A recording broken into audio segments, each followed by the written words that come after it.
ஹாசினி கேக்குறாங்க முத்துப்பாண்டி கிட்ட, இப்ப எங்க கிளம்பிட்ட? முத்துப்பாண்டி சொல்றாரு, மொட்டை மாடியில போய் படுத்து தூங்குறதுக்கு. ஹாசினி சொல்றாங்க, முத்துப்பாண்டி நான் சொல்றேன், நீ இங்கதான் படுத்து தூங்கணும். இதுதான் உன் பொண்டாட்டியோட ஆர்டர் முத்துப்பாண்டி. முத்துப்பாண்டி சொல்றாரு, ஆர்டரும் கிடையாது ஒண்ணும் கிடையாது, போடி அந்த பக்கம். மாமா நில்லு மாமா. முத்துப்பாண்டி அசந்து தூங்கிக்கிட்டு இருக்கப்ப ஹாசினி கருப்பு போர்வைய போத்திக்கிட்டு முத்துப்பாண்டிய பயமுறுத்துறாங்க. பேராண்டி பாட்டி வந்திருக்கேன் அப்படின்னு ஹாசினி சொல்றாங்க. முத்துப்பாண்டி பயந்து ஓடுறாரு தூக்க கலக்கத்துல. நில்லு பேராண்டி அப்படின்னு ஹாசினி சொல்றாங்க. அந்த சத்தத்தை கேட்டு பயந்து முத்துப்பாண்டி ஓடிக்கிட்டே இருக்காரு. முத்துப்பாண்டி பயத்துல பின்னாடி திரும்பிக்கிட்டு இருக்கப்ப ஹாசினி போயிடுறாங்க. திருப்பி திரும்பி பாக்குறப்ப ஹாசினி அந்த இடத்துல இல்ல.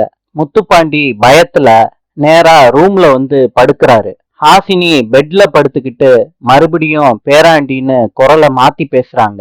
திருப்பியும் முத்துப்பாண்டி பயப்படுறாரு. ஹாசினி கூட பெட்ல வந்து படுத்துக்கிறாரு முத்துப்பாண்டி பயத்துல, ஹாசினிய கட்டி பிடிச்சிக்கிட்டு. ஹாசினி குஷியாயிடுறாங்க.